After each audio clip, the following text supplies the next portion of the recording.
Hello and welcome to Talking Aussie Books, a weekly podcast bringing readers and writers of Australian fiction together. I'm Claudine Tinellis. As an avid reader and passionate advocate for Australian fiction, I make it my mission to spotlight local talent. So if you're looking for your next read or simply want to learn more about the Australian literary scene, this podcast is for you. Grab yourself a cuppa, sit back and relax. Listeners, many of you will have already appreciated that I'm quite an eclectic book lover. I may have said this before, and apologies if this isn't the first time that you've heard it. One day I'm reading romance, the next an historical novel, another a whodunit or a psychological thriller. But what makes them all memorable is how they make me feel. Do they make me laugh, or do they make me hold my breath with anticipation or nervous tension?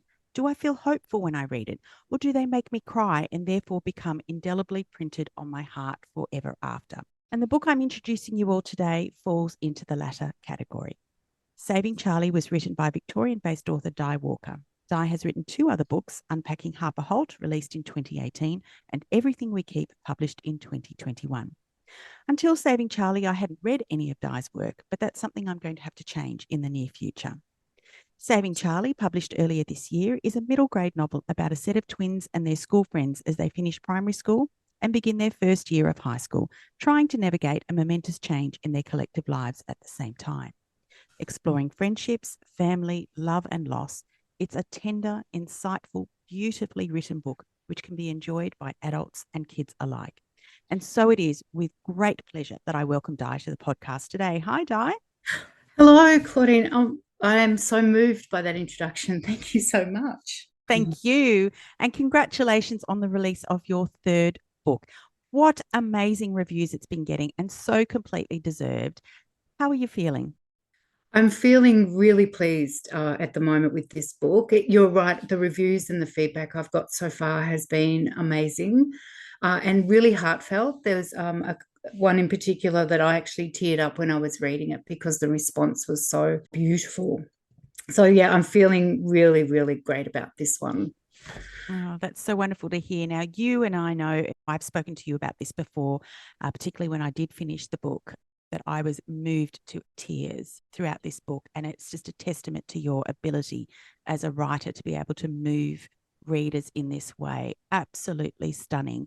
So what I wanted to ask you, Di, was what was it that first inspired you to write Saving Charli? The inspiration came from looking at two twins. I was working in a school and these twins were leaving for the day. They always loved each other and were happy with each other. They greeted each other with smiles and they were so caring. And as I was walking home, I was thinking about, I wonder if that wasn't how all twins behave. What if it wasn't like that? What if one was resentful? And then I had the name Charlie pop into my head. And by the time I got home, I had Freya. So I had the two twins together, but I didn't start with where the book actually goes. All I had when I started was a set of twins, Charlie and Freya, and Charlie was resentful. And I had no idea why, because I don't plan, Claudine, I just write. So I start with Charlie being resentful of Freya, and as you know, it leads in a direction I had no idea where it was going. But that was the inspiration. And that happens, I think, to a lot of writers. You go, what if? What if that wasn't the situation? So that's how it started. And I'm really pleased where it ended up. I read somewhere, and correct me if I'm wrong, but is it true that you nearly gave up on your writing career before your publisher picked up Saving Charli? That is true. That is very true. I'd published Unpacking Harper Holt and Everything We Keep.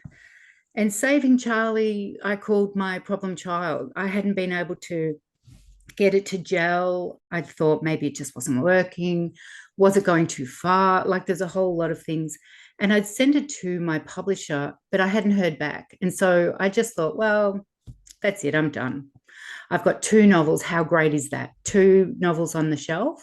I should be very proud of that. And I'm happy to give up writing and maybe take up something like gardening because I'm not very good at that and put some energies in. But then they said, we're really interested in it. So here we are.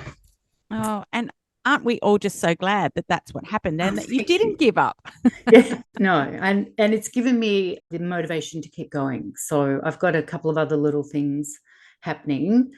So yeah, it's been really good, and it was a lesson to me to not give up. That you just have to keep going, even if you are unsuccessful. If one manuscript doesn't make it, try a different publisher, try a different manuscript, but just don't give up. So, Di, for listeners out there who've already read Saving Charlie, they'll know how fabulous it is, as I do. But for those who haven't, I wondered if you could tell us a little bit more about the story. So, Saving Charlie's focuses on twins, Charlie and Freya. And Freya, unfortunately, has got a terminal illness. So, Saving Charlie follows Charlie's journey as she deals with the death of Freya. It's written in three parts. So, the first part of the novel deals with Freya's passing and how it impacts the friends around her. The second part then is about Charlie's reaction because she's consumed by guilt without giving too much away. And then how her friends become her support and try and get her back. She retreats to a tent. So they're trying to get her out of that tent. And then the third part is when they start school together.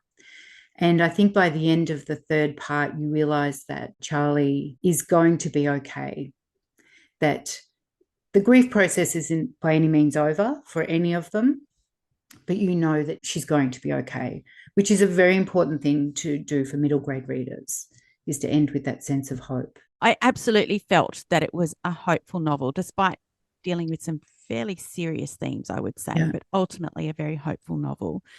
And I think, just expanding on what you said, I think what I found truly special about this book was the beautiful friendship between Charlie, Blair, Queenie, and Freya when she was still alive. They're all so different and yet fiercely loyal to one another. And it's the friendship that literally saves Charlie, doesn't it? It is. And Blair and Queenie are very different. Queenie's an only child. She loves classical music. She reads a lot and she's very careful with the words she chooses to use. Blair, on the other hand, is funny and relaxed. She loves 80s music and makes a lot of jokes at Queenie, which I don't always think Queenie understands or she gets, or maybe she does, but she doesn't let on. But the friendship between the three of them and Freya also, because they've all grown up together, is really close. And you can see their grief reactions are very different, but at the same time, it doesn't break their bond. Also, I think they're prepared.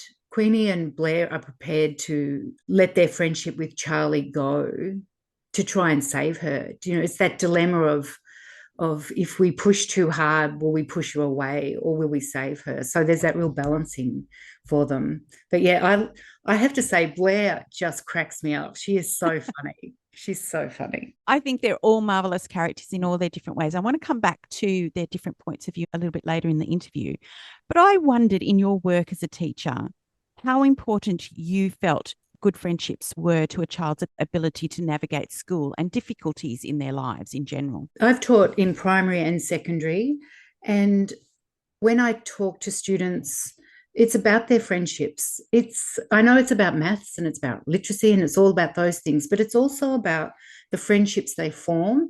They're best friends, but then how those friendships change over time. You see this a lot in secondary schools where friends from primary school come together, but then after a year or so, they've made new friends, and friendships can get complex and they can get tricky. And I think adults experience this, but I think kids do too.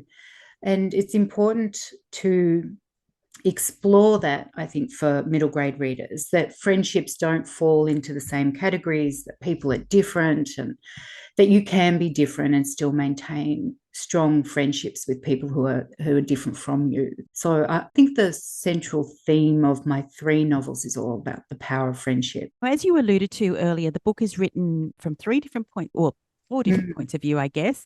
But what I loved was that each of the point of views are in first person. And it's rare to find a book where you've got multiple points of view and they're all in first person. Why did you decide to write it this way? And was it a conscious decision? No, it wasn't a conscious decision. When I start writing a novel, I have no conscious decisions other than the character's name and where it starts. So I think when I started, if I remember back when I wrote the first draft, it was all going to be Charlie. There was going to just be Charlie's story because that's how the other two have rolled out. But by the time I got to the first part, Charlie was so, in the very first draft, so unhappy that Queenie's voice came into it. And that's when I first started going, oh, could I write this from different perspectives? And then, of course, Blair jumped in and off we went. So it wasn't planned at all. But I really did enjoy writing it this way because it's so different. And I got really actually quite scared because I thought, I can't do this. This is too hard. I could write Harper. Harper just absolutely one character, off we go. And the same with Agatha, but 3 different points of view. I'm not that skilled or talented. That's what I was thinking. But that's just the way it flowed. I don't know, Claudine, how the writing happens sometimes, but I certainly didn't set out to plan it. And there is one chapter in particular, which you will know, and people who have read it will know, that has the 4th voice in it. And that just came out of the blue for me when I was writing it. So nothing is planned. Everything is accidental. You say that you didn't think that you were skilled enough to write it, but let me assure you, my friend, that these were very skillfully written chapters. Absolutely stunning. To that end, I did wonder how you got inside each of your different characters' heads, because they do have very distinct voices. They do. And I think one of the things is the music that they are attached with. Queenie came with classical music, and I listened to a lot of it when I was writing her chapters. Each character refers to music at different points, and they each have a playlist at the back of the book which tracks the music they like. So because when I was listening to that, I had her picture in my mind. It's like I see a film, Claudine. So I just see her. Then, of course, Blair is stuck in the 80s music, which I quite like too. My kind of girl. My kind of girl. I really like it.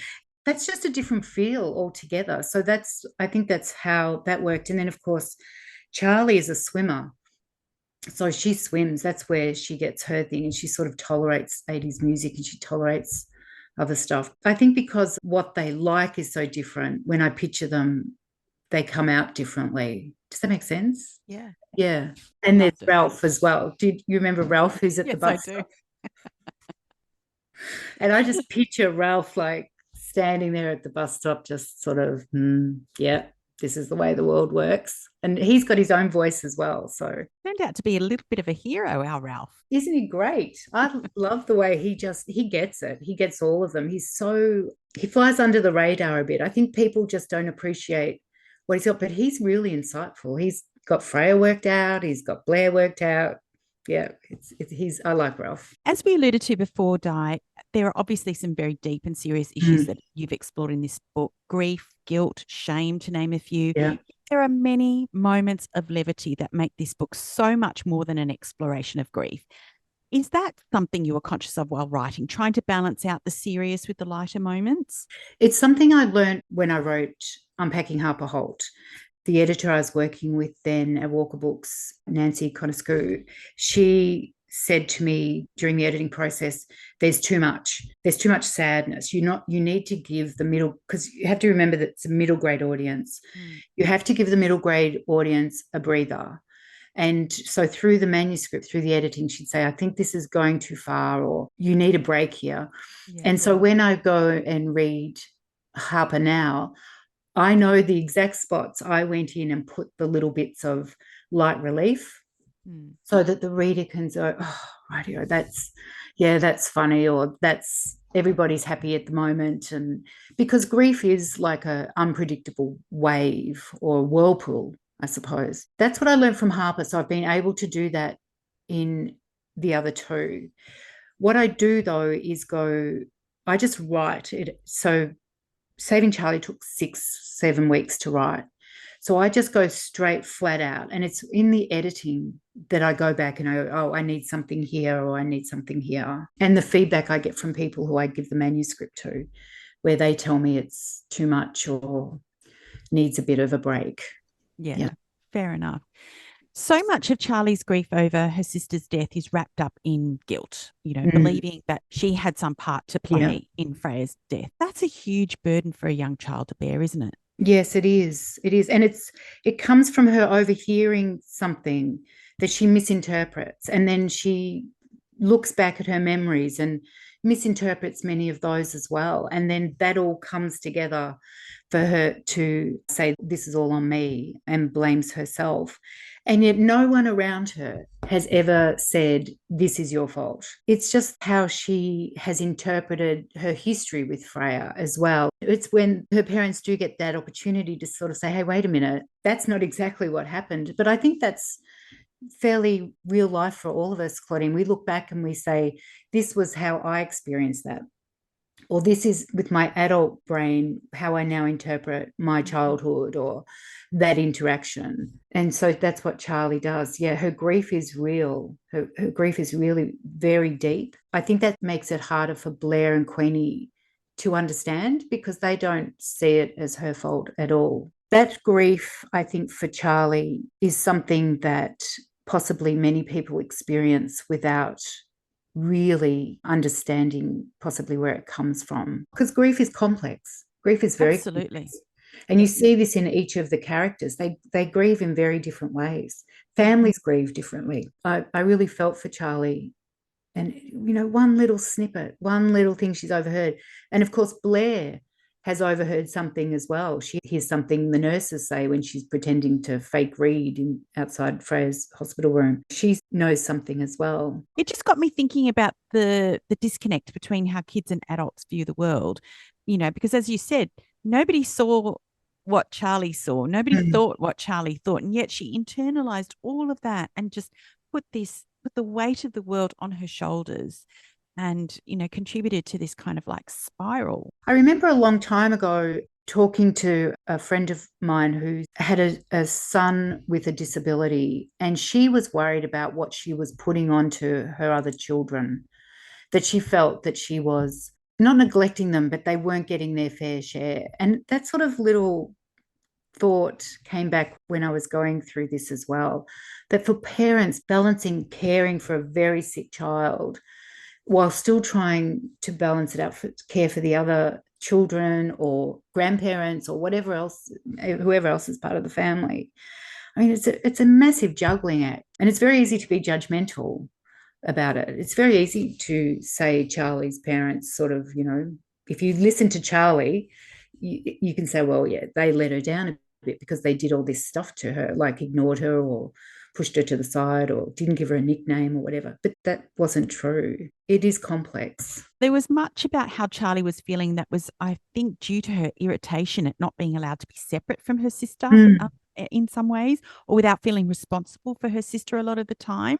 And you touched on that a little bit earlier. Are parents being unfair when they say to a child that's well, look after your sister, you know, because she's not well.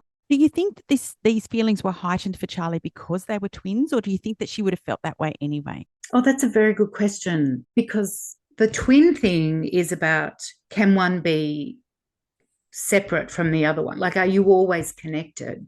So if they had have been siblings with maybe a year or two different, I wonder if it would be different. Oh, that's a very good question. That thought is going to fester, Claudine. Might have to rewrite something, because I think there's that twin connection is so important in this story. I wonder if Charlie had been a few years older, she would have already been at high school for a couple of years when Freya was. There would have been that separation, that natural. Having them as twins meant they had to go through everything together. They had the same friends, Same friends, same birthdays. Yes. And Charlie was so over helping Freya through primary school. She just dreaded going to secondary school to keep helping her. So if there was an age gap, that there wouldn't be that tension. That's a good thought. To that end, I wondered, did you have to do any research to bring this part of Charlie's character to the page? No, Charlie came fully formed, as did Blair and Queenie. They just appear.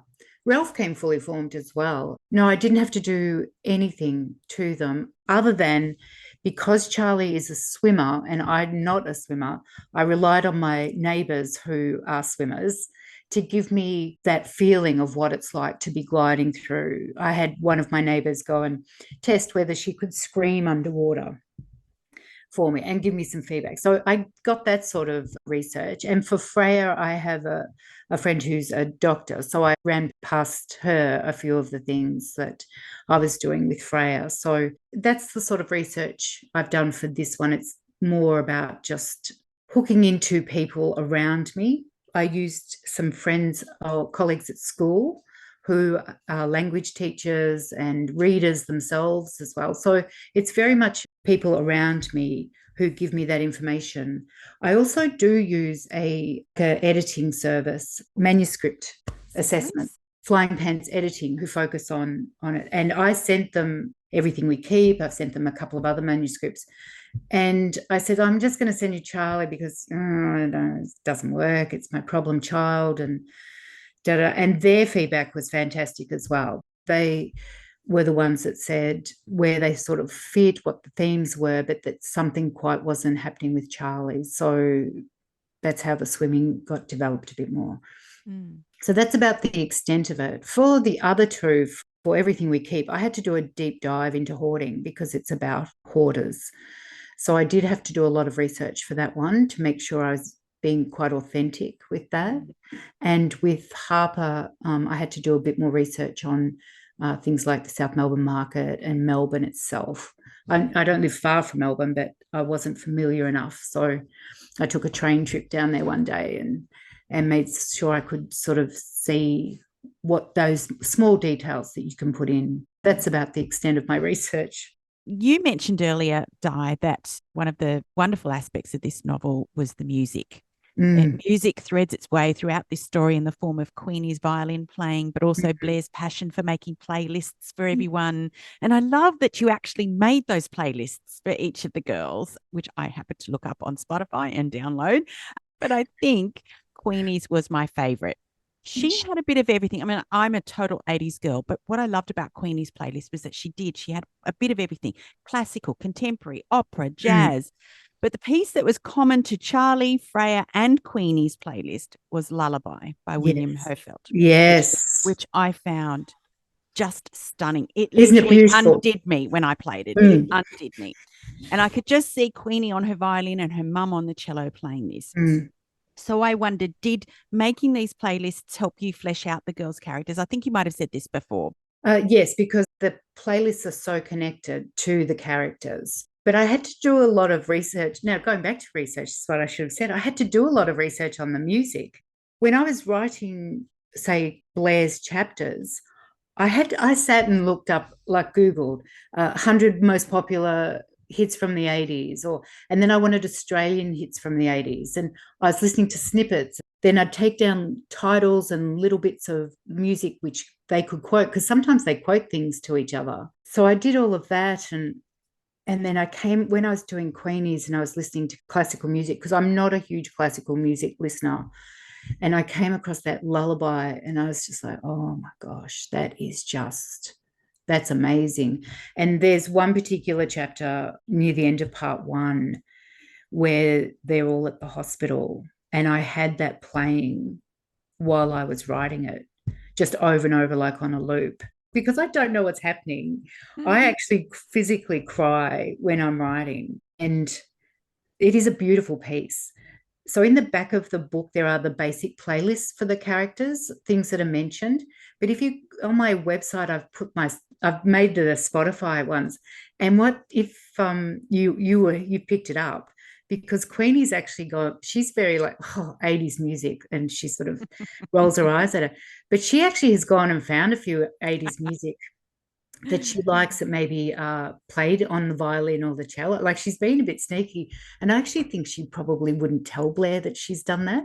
She has expanded. So Blair, not so much. Blair listens to a few things, but she's stuck in the 80s. But yeah, Queenie's really expanded what she listens. Yeah. The playlists are on my website or on Spotify that you can listen to. But yeah, Lullaby, beautiful. Oh, yeah. That got me deep, that one. Di, if there was one thing that you would like readers to take away from this book, what would it be? I think I want people to know that there's no one way to grieve. There's no right way. It's just your own way. And that when we're going through a grief experience, we just need to be aware that everybody's doing it differently, and a bit of compassion. But at the end of the day, when you have friends and family around you, the grief can be a shared experience. You're separate, but you're together. And that life goes on.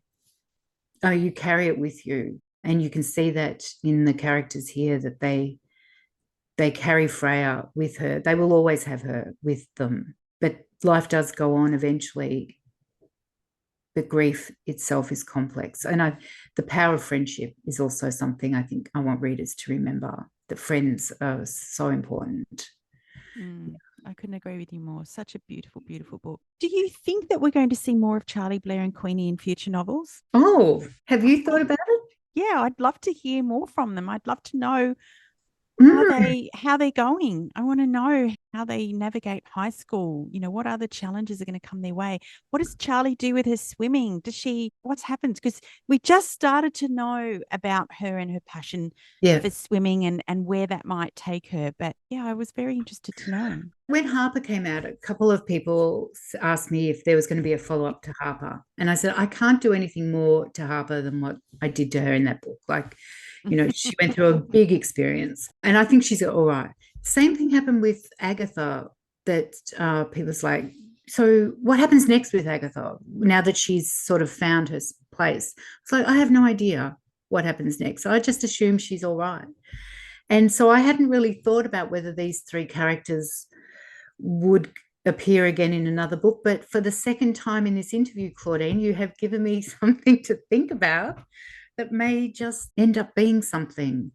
Because, I can see how at the beginning of high school, got me. I love that I've made you think. Oh, you have. Oh, you have. You really have. Because, maybe their story isn't finished. I don't think I could do anything more to Charlie that I have already. Like, losing her twin is enough. But high school can be a challenge, and maybe the three of them can tackle something together. There is a character at the high school. There is one at the high school that gives Charlie a bit of a hard time. If anything happens, Claudine, I'll sneak you a little message to let you know. You know that many writers listen to this podcast. Do you have any tips for writers out there? Feedback is my big tip. Feedback has helped me so much, and not just the formal feedback of getting a manuscript assessment done. That is absolutely great. But I find the feedback I get from people who are readers, first of all, so friends, and people who tell me honestly what they think is very important.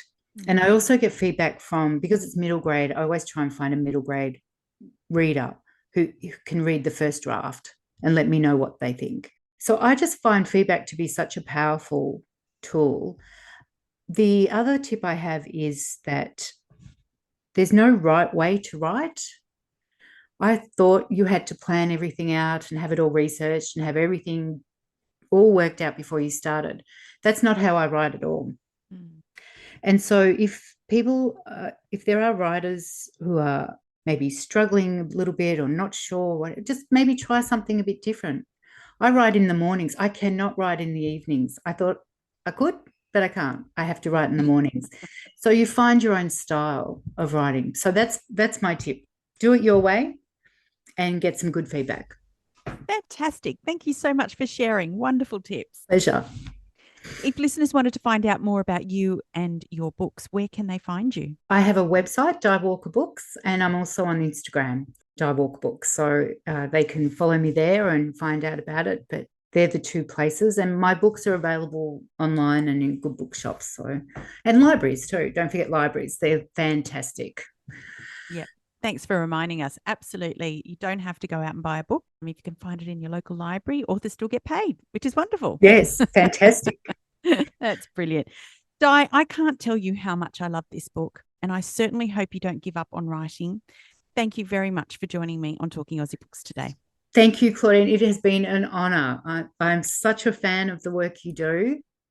So thank you very much for having me on today. That's a wrap, folks. If you enjoyed this podcast episode, please drop me a line via my webpage at claudinetinellis.com, via Instagram, Facebook, or Twitter. Alternatively, consider leaving a review on Apple Podcasts, Spotify, or Google Podcasts. Until next time, happy reading.